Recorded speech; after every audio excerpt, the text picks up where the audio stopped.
Even though worm and name them up, but I not really spray Callaloo, you know, guys. I swear to you, I don't spray Callaloo. I don't believe in a spraying Callaloo. Cause I just for my personal use, and I like me I sell them. So even if worm bite them up, I no business. I just wash it good. You know, just wash it good and you're alright. I don't believe in a spraying the vegetable when I plant to eat. I don't like spray things, too much chemical no good for put on things. But if you buy it at the market, you know you can't really escape that. But if you plant it yourself, if worm bite it, I don't know. That for sure you say it's organic. Worm only bite organic things, you know.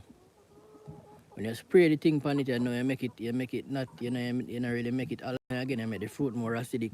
You make the plant more acidic, that's why the worm no want to go on it. You create an acidic environment for the plant itself too. The plant will absorb all of that. So it change the genetic code of the plant.